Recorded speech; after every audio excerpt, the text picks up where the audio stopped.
تو سیدنا عثمان غنی ذو النورین رضی اللہ عنہ نے فرمایا کہ اگر آپ چاہیں تو آپ کا ہم وظیفہ مقرر کر دیتے ہیں تاکہ آپ کے بعد آپ کی بیٹیوں کے لیے کوئی سامان جو ہے وہ میسر رہے۔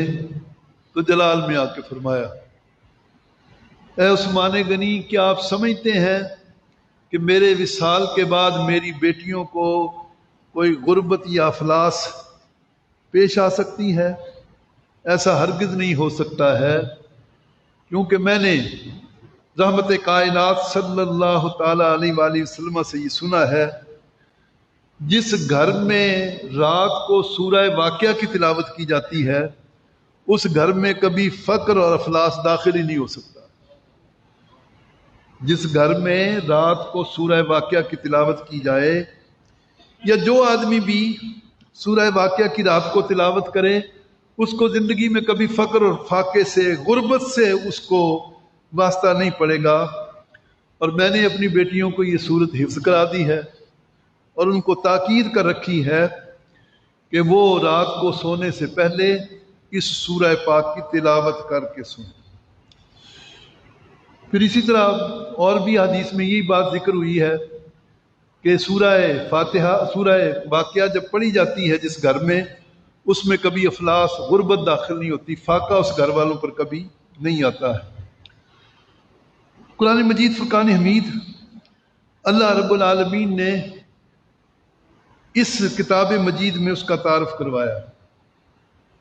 ابھی رمضان گزرا ہے، ہم نے بسم اللہ کی بے سے والناس کی سین تک تراویح میں حفاظ کرام سے قرآن سنا ہے، اور رمضان میں وہ عشرہ رحمت ہو، عشرہ مغفرت ہو، یا آخری عشرہ ہو، یا لیلۃ القدر ہو، علماء نے لکھا ہے کہ یہ جو ساری کی ساری رحمتیں رمضان کو میسر ہیں، اس کی وجہ قرآن مجید فرقان حمید ہے کہ اس مہینے میں قرآن نازل ہوا، اس مہینے میں وہ لیلۃ القدر ہے جس رات میں قرآن جو ہے وہ نازل ہوا۔ اور یہ جو اللہ کے محبوب علیہ السلام نے فرمایا بھی دن رات اللہ کی رحمتوں کے دروازے کھلے رہتے ہیں، نفل پر فرض کا ثواب ملتا ہے، فرض پر 70 فرضوں کا ثواب ملتا ہے، اس کی وجہ وہ کہتے ہیں یہ قرآن مجید فرقان حمید ہے۔ اسی طرح فرمایا من عمر فی رمضان، جو خوش نصیب رمضان میں عمرہ ادا کرے، کانا کا حج مئی، اس کو کتنا ثواب ملے گا؟ اگر اللہ کے محبوب یہ فرما دیتے کہ اس کو کانا کا حج المبرور، اس کو حج مبرور کا ثواب ملے گا، تو یہ بڑی بات تھی کہ رمضان میں جس میں قرآن نازل ہوا اس کی برکت یہ ہے کہ اس مہینے میں عمرہ کریں تو حج کے برابر ثواب ملتا ہے۔ لیکن اللہ کے محبوب علیہ السلام نے یہ نہیں فرمایا، صرف حج کا ذکر نہیں کیا، کانا کا حج مئی، رمضان میں عمرہ کرنے والا یہ سمجھ لے کہ اسے اس حج کا ثواب ملے گا جیسے اس نے زندگی میں میرے ساتھ حج کیا ہے۔ وہ خوش نصیب اصحاب جنہوں نے رحمت عالم صلی اللہ تعالی وسلم کی قیادت میں حضور کا آخری حج جس کو حجۃ الوداع کہتے ہیں وہ کیا ہے، ان کو جو اجر اور ثواب اللہ نے دیا ہے، یہ بشارت دی ہے جناب محمد رسول اللہ صلی اللہ تعالی وسلم نے، رمضان میں عمرہ کرنے والا یہ سمجھے کہ اس کو وہ ثواب ملے گا جو میرے ساتھ حج کرنے والے میرے صحابہ کو ملا، رضوان اللہ علیہ مجمعین۔ تو یہ ساری برکتیں کس کی وجہ سے ہیں؟ قرآن مجید فرقان حمید کی وجہ سے۔ میں رات بیان القرآن دیکھ رہا تھا، اللہ رب العالمین نے اس کتاب مجید کے تعارف میں فرمایا انہ لقرآن کریم، بے شک یہ قرآن کریم ہے، فی کتاب مکنون، جو محفوظ کتاب میں ہے، لوح محفوظ، کتاب مکنون رکھ کے منشور۔ یہ ایک ہی حقیقت کے 3 نام ہے، بسم اللہ کی بے سے والناس کی سین تک قرآن مجید فرقان حمید وہاں لکھا ہوا موجود تھا۔ تو میرے شیخ نے کوئی جو میں وجوہات بیان کرنے جا رہا ہوں اس کے علاوہ بھی کوئی 11-12 وجوہات لکھی ہیں کہ اللہ رب العالمین نے کیوں کہا کہ انہ لقرآن کریم، کہ بے شک یہ قرآن کریم ہے۔ صاحب و قرآن مجید فرقان حمید کا کیا سٹیٹس ہے اور کیا مقام ہے، اس کو بڑی توجہ سے سمجھنے کی ضرورت ہے۔ کچھ اسباق ایسے ہیں جن کو اعادہ کریں تو ایک تو یاد دہانی ہو جاتی ہے، اور ایک دل و دماغ میں پھر قدر و منزلت کا احساس جو ہے وہ بڑھ جاتا ہے۔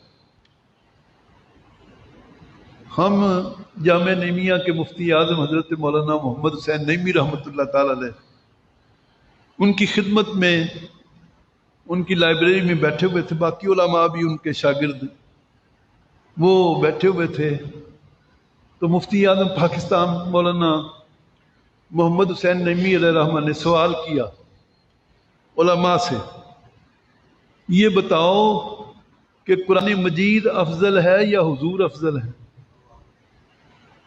قرآن مجید افضل ہے یا محمد رسول اللہ خاتم الانبیاء والمرسلین سید الانبیاء والمرسلین وہ افضل ہے؟ اب یہ ایسا سوال تھا جس پر سارے خاموش ہو گئے، چپ لگ گئی ان کو۔ حضور بڑا مشکل سوال ہے، آپ ہی اس کا جواب عطا فرمائیے۔ تو توجہ ہے کہ دونوں میں سے فضیلت کس کو حاصل ہے؟ تو پھر مفتی صاحب قبلہ نے جو بیان دیا وہ یہ تھا کہ قرآن مجید کلام اللہ تعالی ہے، اللہ کا کلام ہے، غیر مخلوق ہے، اور اس بات پر علماء کا اجماع ہے کہ قرآن مجید فرقان حمید دنیا اور ما فیہا کی ہر چیز سے افضل اور ہر چیز سے وہ بہتر ہے، اور دنیا اور ما فیہا کی کوئی چیز قرآن مجید کی ایک آیت کے برابر نہیں ہو سکتی۔ تو جس طرح سے اللہ کو مخلوق پر برتری، فضیلت اور فوقیت حاصل ہے، قرآن مجید کا معاملہ بھی یہی ہے کہ یہ ساری مخلوق سے افضل ہے، ساری مخلوق سے افضل ہے۔ اس میں ظاہر انبیاء بھی ہیں، لیکن پھر مسکرا کے فرمایا لیکن اتنا یاد رکھو، ہم قرآن کو تو افضل جانتے ہی ہیں، لیکن ہمارے نزدیک جو بات سمجھنے والی ہے وہ یہ ہے کہ یہ قرآن ملا تو حضور کے دروازے سے ہے نا، تو ہم قرآن کو تو دیکھتے ہی ہیں، پر دیکھنے والے ہاتھ کو دیکھتے ہیں کہ کن کی بدولت یہ نعمت جو ہے وہ اللہ رب العالمین نے ہمیں عطا فرمائی ہے۔ سو قرآن مجید افضل ہے، اس پر اجماع ہے، لیکن یہ دولت بھی حضور کے دروازے سے ملی ہے، حضور کی زبان نبوت سے ہم نے قرآن سنا ہے۔ اور دوسرا، حضرت امام اعظم رحمۃ اللہ علیہ کے واقعات میں یہ لکھا ہے کہ کسی شخص نے یہ نیت کی کہ اگر اللہ رب العالمین مجھے بیٹی عطا کرے اور وہ جوان ہو جائے تو جب اس کی میں شادی کروں گا تو جہیز میں دنیا جہان کی اس کو دولت عطا کروں گا۔ وہ اللہ نے بیٹی عطا کی، جوان ہو گئی، شادی کا وقت بھی آ گیا، تو اس کو اپنی نظر بھی یاد آ گئی، پریشان ہوا۔ کوئی آدمی بادشاہ بھی ہو، ساری دنیا کی نعمتیں اور دولتیں کہاں کسی کو دے سکتا ہے؟ تو معاملہ پیش ہوا حضرت امام اعظم علیہ رحمہ کے حضور، تو آپ نے مسکرا کے فرمایا کوئی فکر کی ضرورت نہیں ہے، پریشان ہونے کی ضرورت نہیں ہے، اپنی بیٹی کی شادی کی تیاری کرو، جب بیٹی کو گھر سے رخصت کرنے لگو تو قرآن مجید تحفے میں دے دینا کہ قرآن مجید دنیا ما فیہا کی دولت سے افضل اور بہتر ہے، دنیا و ما فیہا کی دولت سے افضل اور بہتر ہے۔ تو اللہ رب العالمین نے فرمایا انہ لقرآن کریم، یہ قرآن کریم ہے۔ کیوں کہا قرآن کریم ہے؟ کہا کہ یہ رب کریم کی طرف سے نازل ہوا۔ اسی میں آگے جا کے فرمایا تنزیل من رب العالمین، یہ عالمین کے پروردگار کی طرف سے نازل ہوا ہے۔ اور پھر اس لیے بھی کہا کہ یہ قرآن کریم ہے کہ ملائکہ میں جو سب سے مکرم فرشتہ ہے، قرآن مجید نے سارے ہی فرشتوں کے بارے میں کہا بل عباد مکرمون، یہ فرشتے اللہ کے مکرم بندے ہیں۔ تو وہ جو آسمانی مخلوق ہے جس کو مکرم عباد کہا گیا، ان میں سب سے زیادہ عزت والا فرشتہ وہ روح الامین ہے، جبریل امین ہے جی، اس لیے ان کو ملک کریم بھی کہا۔ کہ سب سے زیادہ عزت اس کی ہے، وہ سردار ہے اس کا۔ سکار رب کریم کے پاس سے ملک کریم کے ذریعے رسول کریم کے سینہ اطہر پر نازل ہوا۔ سرکار دو عالم صلی اللہ تعالی علیہ وآلہ وسلم بھی کریم ہیں، کریم ابن کریم ابن کریم ہے۔ اور پھر فرمایا کہ یہ قرآن مجید فرقان حمید امتوں میں سب سے زیادہ جو مکرم اور تکریم والی امت ہے، جناب محمد رسول اللہ صلی اللہ تعالی وسلم کی امت ہے، یہ اس پر نازل ہوا۔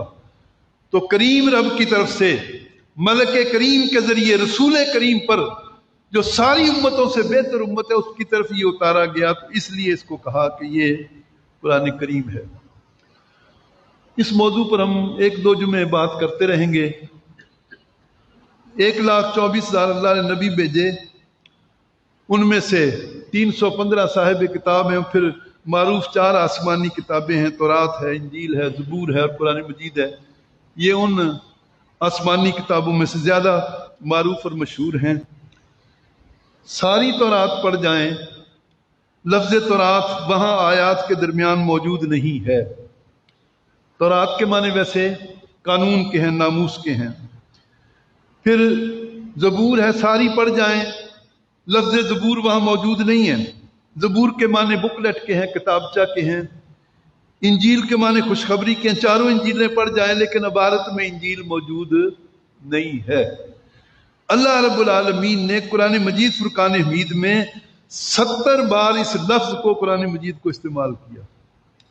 70 بار یہ لفظ قرآن مجید فرقان حمید میں استعمال ہوا ہے۔ آیتیں آپ کو معلوم ہے، شہر رمضان الذی انزل فیہ القرآن لو انزلنا ھذا القرآن علی جبل لرأیتہ خاشعا متصدعا من خشیۃ اللہ۔ بہت ساری آیتیں ہیں۔ علماء نے یہ لکھا ہے کہ یہ لفظ قرآن جو ہے یہ بھی ریویلڈ ہے، اللہ رب العالمین کی طرف سے اس کتاب کو یہ نام دیا گیا ہے۔ اور رب کریم نے گفتگو کا انداز بھی بتا دیا کہ صرف قرآن نہ کہیں، جب بھی کہیں قرآن کریم کہیں۔ اور سورہ البروج کے آخر میں کہا بل ہو قرآن مجید، بلکہ یہ قرآن مجید ہے۔ سو قرآن کریم کہنا چاہیے، قرآن مجید کہنا چاہیے۔ تو یہ بہت عزت والا، بہت بزرگ اور برتر کلام ہے، اس لیے اس کا اکرام کے ساتھ جو ہے وہ نام لینا چاہیے۔ وہ کہتے پھر اس لفظ کے معنی کیا ہے کہ اللہ رب العالمین نے اس آخری کتاب کو جو اپنے محبوب کے سینے پہ نازل کی، یہ ٹائٹل عطا کیا کہ ٹائٹل کے معنی پر بھی بہت ساری باتیں جو ہیں وہ ڈیپینڈ کرتی ہیں۔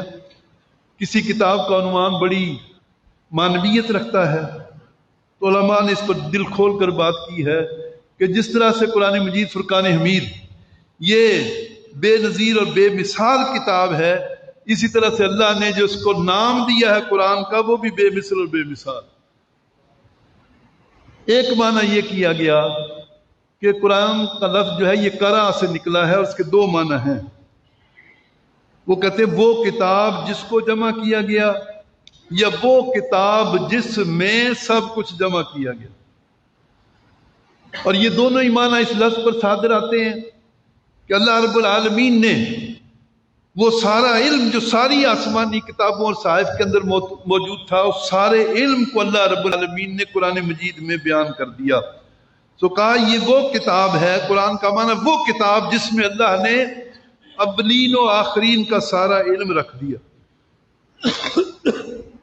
قیامت تک انسانیت کو اپنی روحانی جسمانی فوز و فلاح کے لیے جن ہدایات اور جس علم اور رہنمائی کی ضرورت تھی، اللہ رب العالمین نے وہ اس میں رکھ دیا۔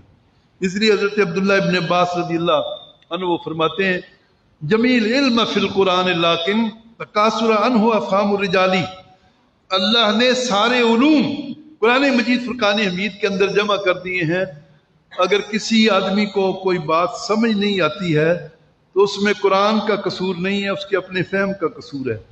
تو جیسے جیسے اس کے فہم میں وسعت پیدا ہوگی، اس کو بات جو وہ سمجھ آتی چلی جائے گی۔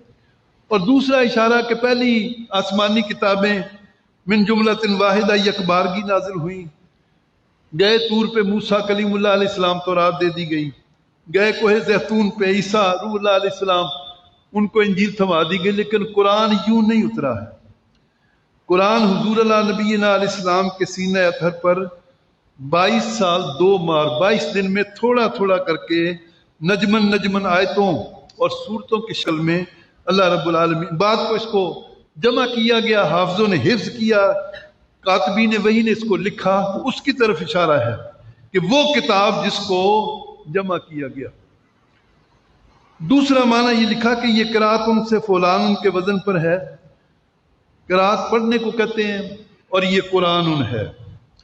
معنی کیا ہے کہ وہ کتاب جو دنیا میں سب سے زیادہ تلاوت کی جاتی ہے۔ پوچھے قرآن کا معنی کیا ہے؟ وہ کتاب جو دنیا میں سب سے زیادہ پڑھی جاتی ہے، جس کی سب سے زیادہ تلاوت کی جاتی ہے۔ انسائکلوپیڈیا بریٹینیکا نے قرآن کا جو آرٹیکل ہے اس میں یہ بات لکھی ہے، عیسائیوں کے ریسرچ اسکالر کے پینل نے اپنی معلومات کو سبمٹ کرتے ہوئے لکھا ہے کہ the most published book of the world is Bible and the most read book of the world is Quran, کہ دنیا میں سب سے زیادہ چھپتی بائبل ہے اور دنیا میں سب سے زیادہ پڑھی جانے والی کتاب قرآن مجید ہے Furqan. The most read book of the world, دنیا میں سب سے زیادہ جس کتاب کی تلاوت ہوتی ہے وہ قرآن مجید فرقان حمید کے علاوہ اور کوئی نہیں۔ اور اس کا ادراک آپ کر سکتے ہیں کہ پورے قرآن ارض پر کسی آسمانی کتاب کا کوئی ایک حافظ نہیں ہے، بلکہ علماء نے چیلنج کیا ہے کہ تمہیں بڑا دعویٰ ہے ذہین ہونے کا یہودیوں اور عیسائیوں کو، کوئی ایک حافظ ہی اپنی کسی کتاب کا پیدا، چلو 4 انجیلیں ہیں، ایک انجیل کا ہی کوئی حافظ پیدا کر دو۔ تو رات کی جو کیفیت ہے وہ 5 کتابوں پر مشتمل ہے، پینٹاٹیوک جس کو کہتے ہیں، کسی ایک کتاب کا ہی کوئی حافظ پیدا کرو، لیکن نہیں کر سکتے، نہیں دکھا سکتے۔ نہ دنیا کے اندر کسی آسمانی کتاب کے کسی ایک چیپٹر کا کوئی حافظ موجود ہے، لیکن روئے زمین پر قرآن مجید اللہ کی وہ عظیم نعمت اور دولت ہے جس کے ہر زمانے میں اور آج تک اور قیامت تک حافظ رہے ہیں اور رہیں گے۔ اللہ نے جو اعلان کیا تھا اِنَّا نَحْنُ نَزَّلْنَا الذِّكْرَ وَإِنَّا لَهُ لَحَافِظُونَ، بے شک ہم نے ہی اس بابرکت ذکر کو نازل کیا اور بے شک ہم ہی اس کی حفاظت کرنے والے ہیں۔ تو علماء نے اس کی تفسیر میں لکھا ہے کہ اللہ رازق ہے۔ کیا معنی ہے؟ مَا مِن دَابَّةٍ فِي الْأَرْضِ إِلَّا عَلَى اللَّهِ رِزْقُهَا، کہ زمین پر کوئی جاندار ایسا نہیں جس کا رزق اللہ کے پاس نہیں۔ تو کیا اللہ کی ذات ہر جاندار کے منہ میں لقمہ ڈالتی؟ نہیں۔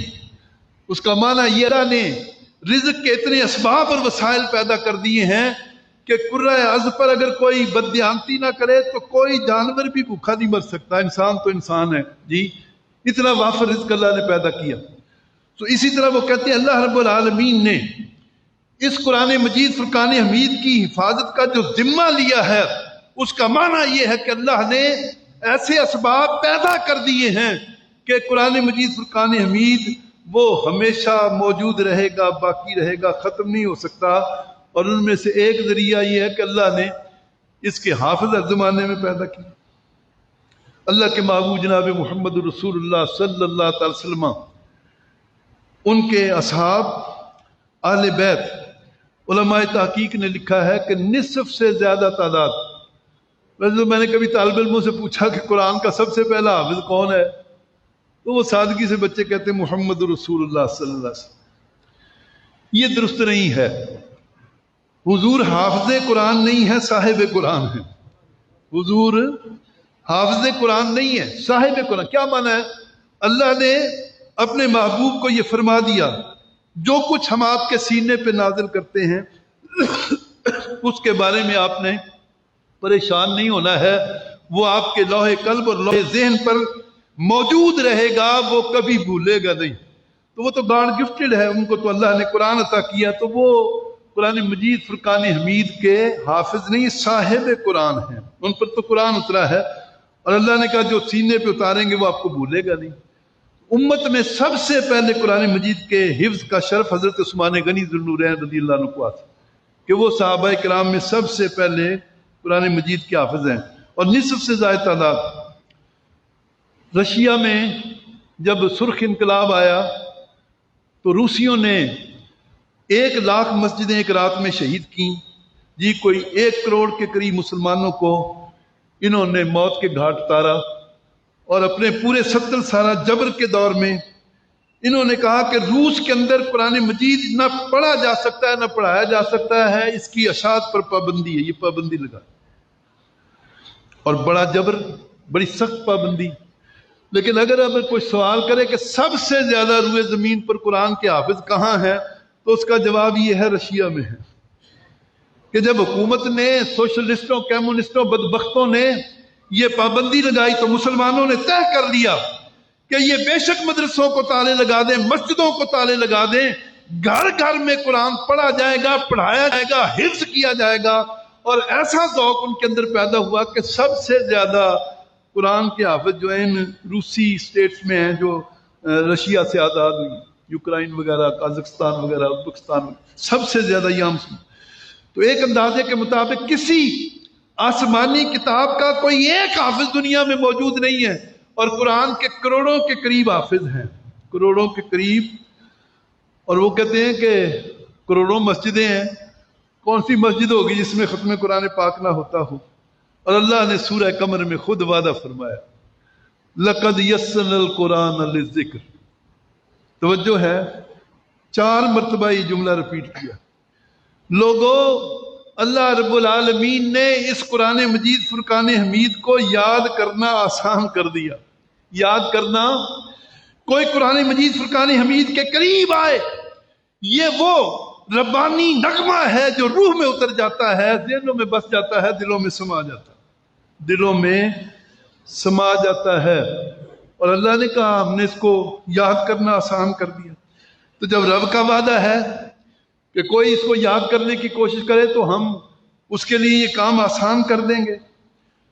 اور کیا عظمت و شان ہے، کہ جس نے قرآن مجید فرقان حمید سیکھا، اس کی تعلیم حاصل کی، اس کو یاد کیا، حفظ کیا، اب اس کی برکت کیا ہے؟ ادخل اللہ الجنہ۔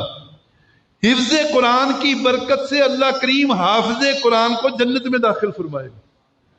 یعنی یہ وہ کتاب ہے جس کے حافظ کے لیے ابن ماجہ کی حدیث ہے، جنت کی گارنٹی دی گئی کہ حافظ قرآن کو جنت میں اللہ کریم داخل فرمائے گا۔ اور اگلا جملہ اور زیادہ توجہ طلب ہے، اور قیامت کے دن اللہ رب العالمین حافظ قرآن کو کھڑا کرے گا، اور 10 رشتہ داروں کے حق میں جن کو ان کے گناہوں کے سبب جہنم میں جانا ضروری ہوگا، حافظ قرآن سے کہے گا اللہ کریم جا ان کا بازو پکڑ کے جنت میں لے جا، ان کا بازو۔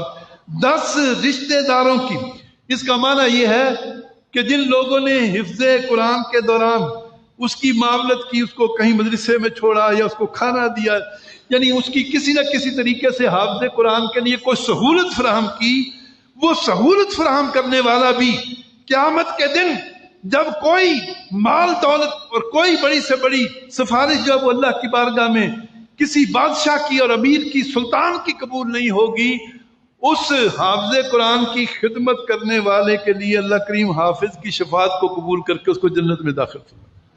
سو فرمایا انہو لقرآن کریم، بے شک یہ قرآن کریم ہے۔ اس پر گفتگو جاری رہے گی۔ ابھی گزشتہ روز پورے پاکستان کے علماء وہ قومی کانفرنس میں جمع ہوئے، اور انہوں نے علماء کی اور عوام کی ترجمانی کرتے ہوئے کہا کہ فلسطین اور غزہ میں جو مسلمانوں پر ظلم ہو رہا ہے اور جو ان کے ساتھ غیر انسانی سلوک ہو رہا ہے، ان کو جس بے دردی سے اسرائیل ان کے گھروں کو اور ان کو بمباری کا نشانہ، 55,000 لوگ شہید ہو چکے ہیں، 55,000 لوگ۔ وہ کہتے ہیں اس صورتحال میں پورے عالم اسلام کے حکمرانوں کو ہم یہ پیغام دیتے ہیں کہ ان کے لیے جہاد جو ہے وہ فرض ہو چکا ہے، ان مظلوموں کی مدد کے لیے، دستگیری کے لیے۔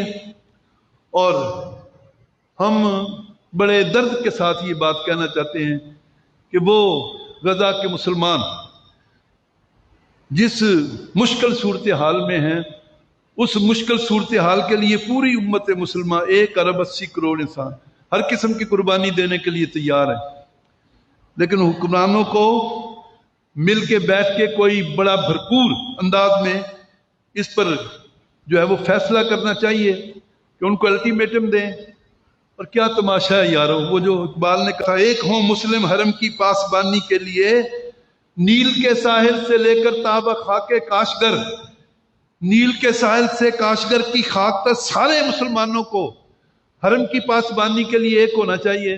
لیکن عجیب معاملہ ہے کہ عالم اسلام ہے فہما ہوا اور منتشر، نیل کے ساحل سے لے کر تابہ خاک سارے کے سارے مسلمان حکمران اتنی قوت کے باوجود، اتنی طاقت کے باوجود سہمے ہوئے اور ڈرے ہوئے ہیں، اور ہے جرم ضعیفی کی سزا مرگ مفاجات. تو ہم حکمرانوں کو کہنا چاہتے ہیں کہ غیرت کا مظاہرہ کرو. کوئی تم میں کوئی غیرت مند جرنیل، کوئی غیرت مند حکمران صلاح الدین ایوبی کے راستے پہ چل کے ان مظلوموں کی عملی مدد کرے. یہ وقت کی بڑی اہم ضرورت ہے. اور ہم یہ کہنا چاہتے ہیں کہ یہ جو ایٹمی میزائل ہیں یہ پاکستان نے کس کے لیے بنائے؟ ظاہر ہے اس صرف سارے مسلم امہ کے حکمران اگر مل کے یہ ان کو پیغام دیں. کتنی تعداد؟ 80 لاکھ پوری دنیا میں یہودی ہیں. مسلمان کتنے ہیں؟ 180 کروڑ. 180 کروڑ مسلمان ابابیلوں کا انتظار کر رہے ہیں. جی عملی طور پر جی میدان میں اترنے کا اعلان نہیں کر رہے. ابابیلوں کو کسی نے لکھا کہیں کہ اگر یہ حالت رہی، صورتحال رہی، تو ابابیل اگر آئیں گے تو مسلمانوں کو پتھر ماریں گے، یہودیوں کو نہیں. کہ تمہیں غیرت کیوں نہیں آتی؟ تو ہم یہ کہنا چاہتے ہیں پوری امت مسلمہ درد میں کرب میں مبتلا ہے، اور غزہ کے ان مسلمانوں کی عملی مدد کرنے کے لیے ہر قسم کی قربانی دینے کے لیے تیار ہے. تم خود میدان میں نکلو، اعلان جہاد کرو. اور میں ممبر پہ بیٹھ کے پوری ذمہ داری سے یہ بات کہہ رہا ہوں کہ صرف یہ کہہ دیں کہ ایک ہفتے کے اندر اسرائیلی فوجیں غزہ اس کے سارے متعلقہ علاقوں سے واپس چلی جائیں، ورنہ مل کے ہم بغیر کسی الٹیمیٹم کے ان پر حملہ کریں گے. تو میرا نہیں خیال کہ وہ آگے بڑھنے کی جرات کر سکتا ہے. صرف مسلمان حکمرانوں کو غیرت کی ضرورت ہے. اللہ ان کو غیرت عطا فرمائے. وآخر دعوانا الحمدللہ.